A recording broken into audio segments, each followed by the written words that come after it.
Poser une multiplication. Faire une multiplication. Alors, يعني إيه النمبر multiplié par un nombre؟ يعني إيه أعمل النمبر أضربه في رقم تاني؟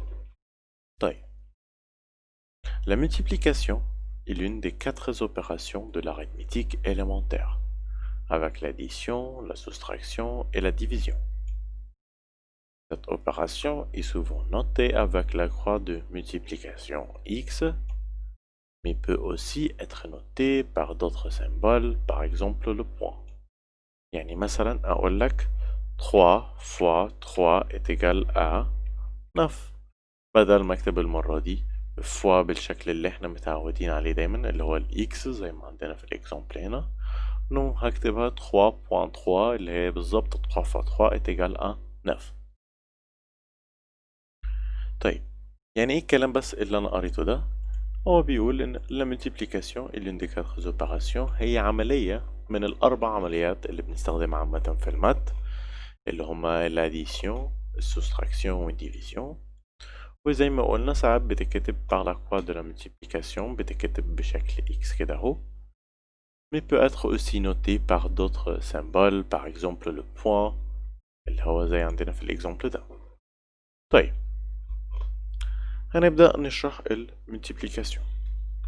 أول حاجة الاكزامبل ده عندنا هو بيقول 628 fois 4 est égal à combien؟ طيب، احنا ده الاكزامبل اللي عندنا 628 fois 4.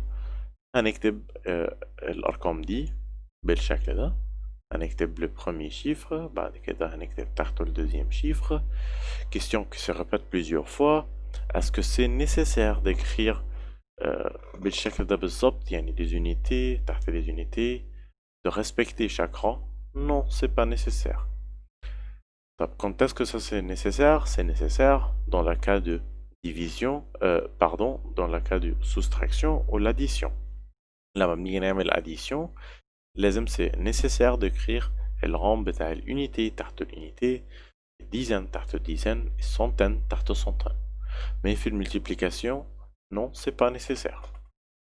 يبقى هنكتب 628 fois 4 ونبدأ نشوف هنعمل ده ازاي. أول حاجة ببدأ بإن أنا أمسك الكاتخ دي أمسكها وأعمل لها فوا شاك شيفر من دول، يعني 4 تبقى مرة فوا 8، مرة تانية فوا 2، مرة تالتة فوا 6. طيب، أول حاجة عندي 4 فوا 8، 4 فوا 8 ب 32، 4 فوا 8 ب 32. هكتب 2، هكتب الشيفر 2 و je vais retenir 3. يبقى الروتوني بتاعي 3، أكتب 3 بالصغير هنا. أوكي، بعد كده هعمل 4 فوا 2، 4 فوا 2 ب 8. ومنساش الروتوني بتاعي اللي أنا كتبته فوق 3، يبقى 8 بلس 3 ب 11. أوكي، هكتب 1 و je vais retenir 1. بعد كده أعمل 4 فوا 6، 4 فوا 6 بكام؟ ب 24.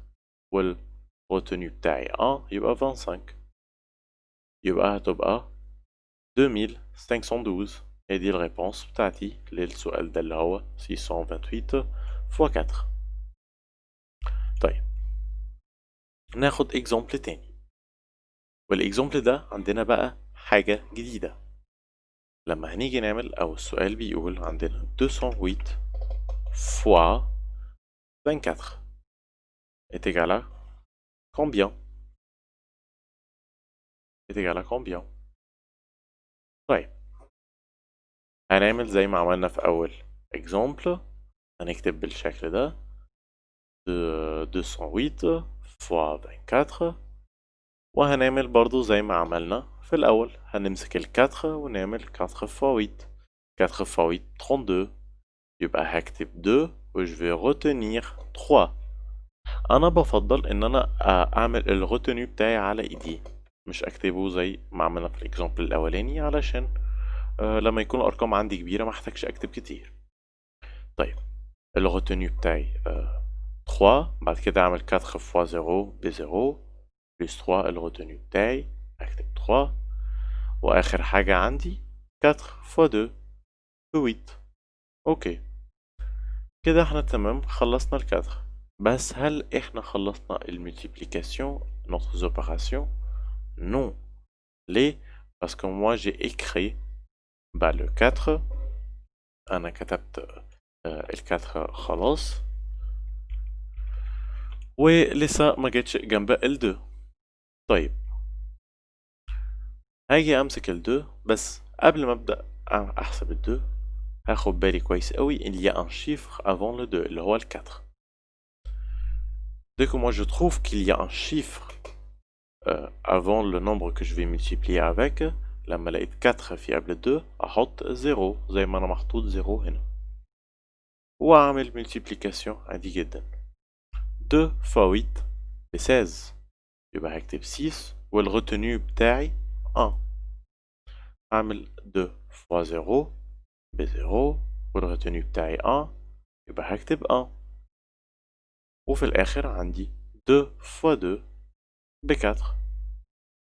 خلصنا ده. آخر حاجة نعملها آخر إتاب عندنا هنعمل بلس. 2 plus 0 ب 2. 3 plus 6 ب 9. 8 plus 1 ب 9. 0 plus 4 ب 4. Et merci.